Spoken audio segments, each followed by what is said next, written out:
odds market. I'm DaveBets. Session. This is Theo Goodman. All the tools to be among that few that win. I'm Stuart from Tipster HQ. My name's Jay Baglia. Hey guys, Gaethje. Some call it gambling. Here to bring you the best political betting tips. It's the booming industry of professional gaming. Odds Market, Sports Bet Daily. Bankroll management over at Odds Market. Watch us. DaveBets UFC on ESPN 2 this Saturday, Fight Night. I'm being converted, Dave. You're converting me into a UFC. I've been reading your huge article, the complete UFC betting guide there, and how it all started, and that you'd get like there was no weight restrictions or anything like that. There's sort of the cockfighting of the fighting world. How exciting is this? How are you doing, first of all? Welcome to the show. Yeah, other than being tired from spending countless hours doing these articles, I'm great, thank you. Yeah, back in the day, it wasn't really taken serious as a sport. It was like you say, it was like a cockfighting. Anybody fight anybody. You could have a sumo versus a kickboxer. It was wild. It was crazy. But obviously, in recent years, UFC's took a turn, and yeah, it's now a serious sport. Yeah. I've got a funny feeling. I remember those. When was this? Because I was thinking to myself, I actually do remember kind of when UFC came onto the scene. I'm sure I do. Either it was just, I don't know, one of the first times I watched it. When did it come into the scenes? It was the early 90s. I think the year it was 1993 when UFC had its first event. It wasn't very popular at all. I first saw it on VHS tape because I was in England. It's still not even as popular as it should be in England right now. Boxing will always be at the top of combat sports in England, I think, just because of the history, and I think the time difference has been a huge factor in gaining UFC and martial arts fans in the UK, just because the pay-per-views are on at early hours of the morning here, and obviously not many people are willing to give up their Saturday nights to sit there watching fights all night. I am though, so yeah. A rare select few, Dave. A rare select few. Yeah. Well, yeah. You obviously joined our writing staff about 5-6 weeks ago because you have written you've written 6 punching parlays, so sort of parlay bets or acca bets for the Saturday night fight, and currently sitting at 5-0 with your parlay bets. So it obviously pays to stay awake and during your early Saturday morning and watch these fights. It's been, I think the first event I did for you guys was UFC Prague, Fight Night 145. I think I had Ismagulov and Ankalaev for the first punching parlay. And from then, just hit it every week. I've been putting them extra hours in, and I'm always the punching parlay comes out at the end of the week, for the pure reason because I toss and turn all week trying to decide who I'm going to put into this accumulator. Yeah. So hopefully the run can continue. I just have to. You have to stay humble and just remember that a loss can come out of nowhere. Especially recently, if people have been watching the main events, the underdogs have been cashing week after week, and the heavy favourites have been killing people's bankroll. So that's another thing as well. Bankroll management is so important. Yeah. So important. I can't stress enough. You see people on Twitter and they're 5-unit bombs and 10-unit bombs and all this crazy stuff, but that is gonna bite you in the butt. Eventually, it's gonna cost you a lot of money because the favourites. One punch and it's all over. So. I know, and I get one of your articles. It said, you're holding onto your ticket and your bet's lying unconscious on the fight floor, on the boxing ring. You're just like, get up! I need you to win. So we've got obviously UFC Fight Night, ESPN 2, Edison Barboza versus Justin Gaethje.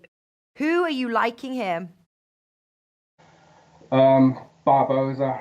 I think Gaethje has a good chance to pressure Barboza and maybe put it on him.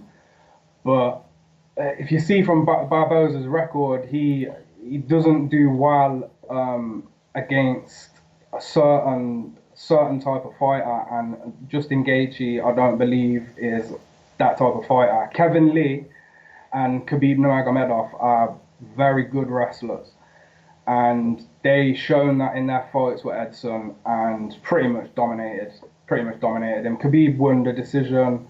Kevin Lee knocked out Barboza, but after those losses, Edson came back against Dan Hooker and he finished him in the third round because it was his type of fight, and I think Justin's going to give Barboza exactly what he wants, and I think he might even knock him out because Justin has taken a lot of damage. Any UFC fans or anybody who's been watching Justin Gaethje knows that he's an animal. He's an absolute warrior. So yeah, he's taken quite a few punches to the head, and I feel like the damage that he's taken might go against him in this spot. And yeah, I feel like Edson can either win on points or maybe even get the knockout.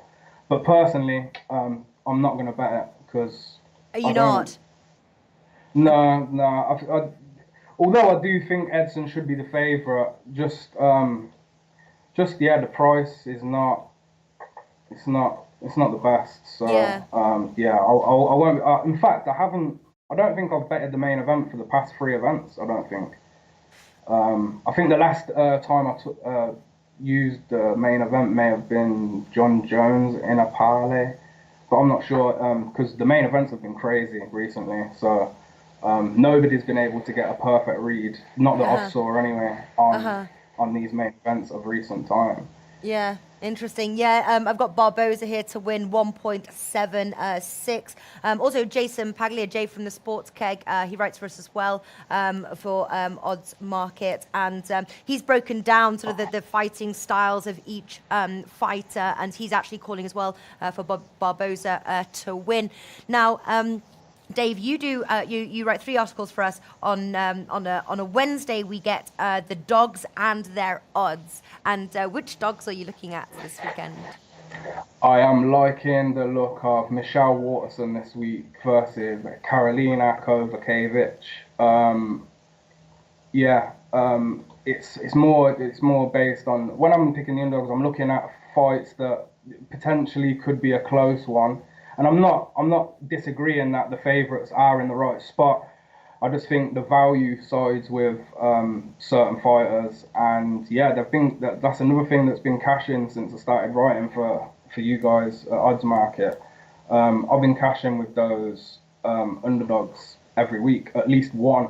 Yeah. In fact, I think the first week I did the dogs and the odds. I think both of the underdogs cashed, which was Stefan Struve, and I can't remember the other fighter. That might have been Damir Hadjovic, or was that on the punching pack? So I'm not sure. You can go check them on Odds Market anyway if you want to see. Yeah. But yeah. So Michelle Waterson, and then the other underdog was Shayman Moraes, which is I'm a bit more worried about the Shayman Moraes one just because his opponent, everybody is hyping him up big time. Sadiq Youssef. In fact, when I was writing the big article, Complete Betting Guide, I was going to add Youssef as an up-and-coming featherweight, like a rising star. And now I'm backing against him, so I just feel like he might be a bit too green to be taking on someone like Shayman, who was, in his 2 losses, Shayman has lost to possibly 2 of the best fighters in that division, Zabit Nurmagomedov, and who else did he lose to? Marlon Moraes.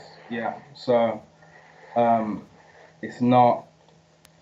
It's once again, it's a value play for me. It's I feel like the line is too far apart, and it's not justified in Sadiq's fighting history. He's only got 7 professional fights, so yeah. yeah, it might be a tough one for him, but yeah, we'll see. And so, obviously, when heading into the UFC Saturday fight night, how do you what do you do? So you've obviously got the two fighters. You break down, because obviously we was just talking with Eric Kelly, and one of the main factors he's got to factor in is weather. Now that's obviously something you don't have to factor in with it being indoors.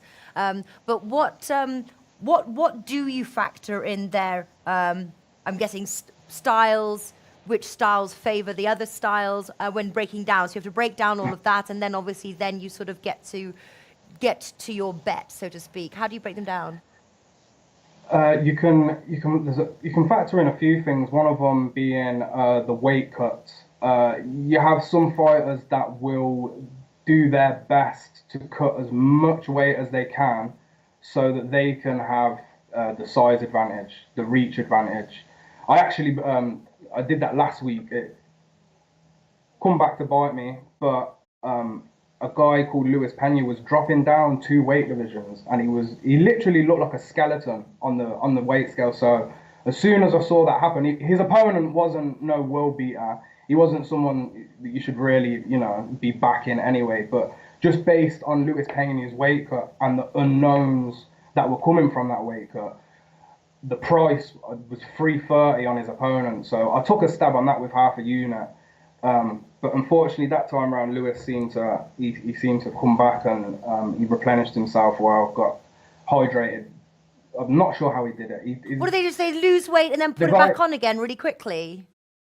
Well, this is what I mean. The weigh-ins are a day before the fight, so you have that following day to lose weight, build yourself back up, and get yourself back to not looking like you're on death's bed.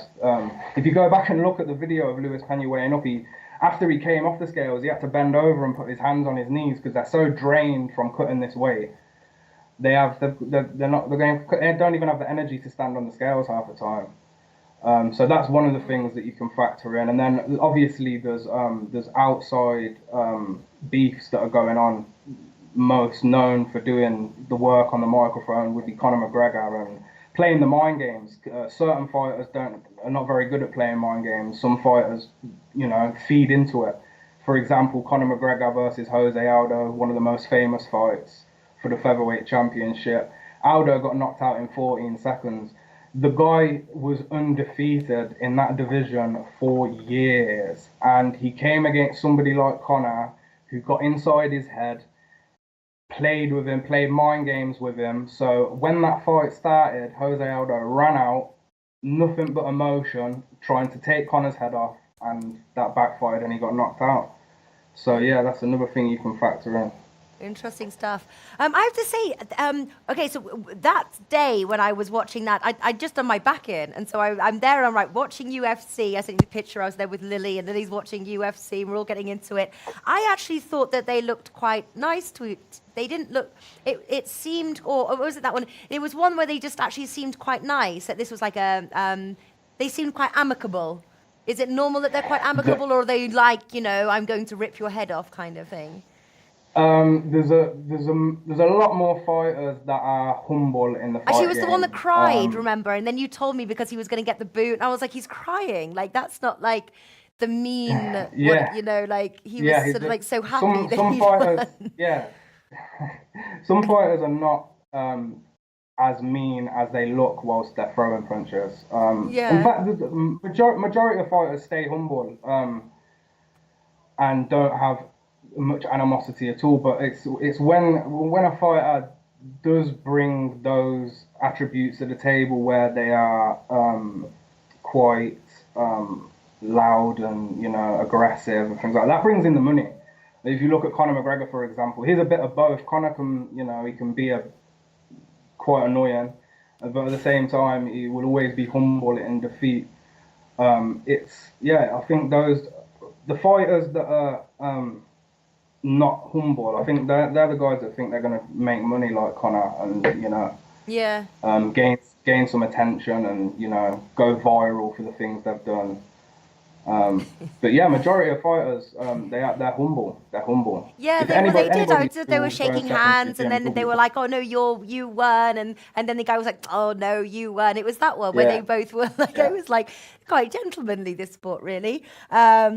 Angel Romero, there's no crying and fighting. Adam Booth is probably fine. So yeah, and no, I was actually really getting into it, and the women as well, though they were pretty mean. They were actually more meaner than the men, I thought. But I do have a question from Anil Frank, Yeah. and it says, do you think that we'll see value with Carolina in the closing line with maybe some public bettors coming in on Michelle Waterson? I'm not sure. The census right now is that Carolina's going to win, and I see most people saying Carolina's going to take this one easy. I'm not so sure. Michelle's on a 2-fight win streak. She's looked great. Both girls have known to be decision fighters. Carolina's great at winning a fight on points, but Michelle has some nice jiu-jitsu and submission in her back pocket, which I think we might see in this fight. I have a funny feeling that Michelle is going to choke Carolina out. I don't know. I think Carolina, after getting knocked out by Jessica Andrade, might have a bit of a knock on her confidence. And Michelle's coming in off 2 wins, so her confidence is going to be higher than ever. The one thing that does worry me about Michelle is she's very small. She's 5'3". Like nippy. So Gets yeah, in there. yeah. They actually they were in talks of bringing in another weight class, atom weight, which would be for the real tiny girls. What was it? Were they straw weight, feather? What was the flyweight, straw weight? bantamweight. They do have some funny names. We were just talking about that the other day. But yeah, I don't know. With the price on Michelle, I think it's I think I got 2.33 decimal on Michelle. I just think I thought it was a great price. Carolina, I'm not taking anything away from Carolina. Carolina she's great at what she does. She's a great striker. But I don't know. I think she might fall how she did against Rose Namajunas when she lost. Yeah. So yeah. So I've got Jay Will says I got to back the karate hottie on this one, and then Anil Frank says I agree. If Michelle wins, it will be by submission. And then Feld at Life says Ant Americ, who came on I think with Jimmy the Bag over at SBR, says Ant Americ also thinks the karate hottie by submission, possibly. So now I'm seeing other people, but maybe that line will come more closer to a pick-em.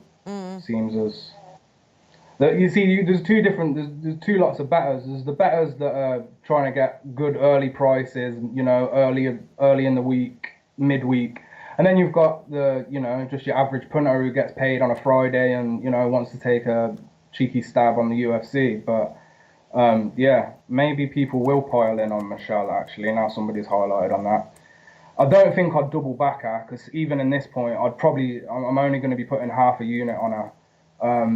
Like I said before, bankroll management is really important, especially backing the favourite or the underdog. I'm cautious. I'm always cautious. Yeah. I'll never really bet anything over a unit, to be honest. Yeah. Just because it's the fight game, and the fight game can be shocking. So you just need to be careful with your units. Yeah. What?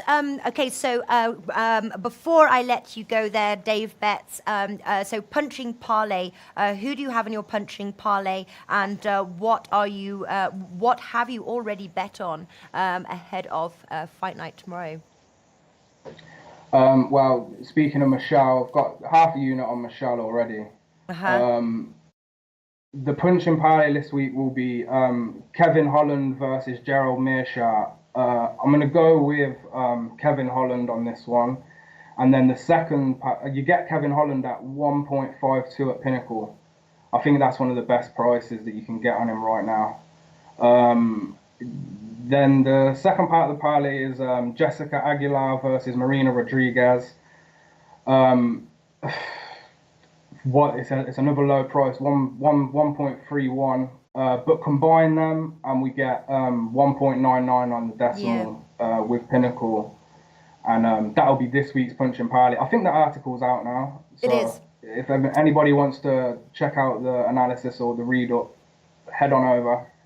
Yeah, and MMA's click on got its own page now we created just to fit all. Yeah, we got some really good content that it needed its own page. So head on over. Yeah, full site there, very interesting stuff. And okay, so you said half a unit on Michelle. Is that the only bet? Or what else are you going for? You liked Barboza, but not at that price. Yeah, I'm worried. I'm worried for the main events. They've been so up in the air lately. Everyone's been hammering these favourites, and it's been going against them. So yeah, I just want to stay off it. I need to have a good feeling about the fight. And although I do think Barboza is going to win, I'm not willing to risk any money on that fight. I hear you. What else do I have? See, the problem is that I do have some other bets, but they are for paid subscribers. So if I start releasing them, I'm gonna have people crying at me saying, "Oh, I'm paying for these, but you're giving them off free." What I can say is I've got I've got 4 bets. I have one parlay, I have 2 parlays, one of them being the Punch and Parlay, which is Kevin Holland and Marina Rodriguez. I have another parlay, which is similar to the Punch and Parlay. It's another double. The odds on that are 212. And then I just have 2 single plays, one of them being Michelle Waterson, half a unit on her. And then I have another single play, which, I can't reveal That's all right. right now. That's all right. You have That. revealed enough, and go give his articles a read over at oddsmarket.com. Again, put the link in the description box later on. But yes, if you do like DaveBets, he's got his tips and service as well over at tipstersclub.com. So do check that out. Awesome guy, awesome bets. Thank you. Been an absolute pleasure. 7-1 on events in the previous 8 events. You what? Sorry. Sorry, I was just doing a little plug. 7-1 on events, winning events. I've only lost 1 event in the past 8. I always say sing when you're winning because you always cry when you're losing. So you may as well sing when you're winning. You know, you've got to get some sort of joy. Exactly. Because we do cry when we're losing. So we have to have it's got to have the two. Just on a side note for the new people coming in to bet on UFC, just be ready and don't be upset if your fighter is dribbling on the floor, because that's just what happens sometimes. All right, it's been a pleasure. You guys have got a break next week because there is no UFC the following Saturday. I think you do lower leagues as well. So I think we might get you in next week. A lot of our viewers have been crying out for these lower leagues, so it'd be great to get you on the show with Flash and run through a few of those. But for now, been an absolute pleasure, Dave, and I'm sure we'll chat tomorrow when UFC is on. Best of luck and speak to you soon. Yeah, thank you guys. See you later.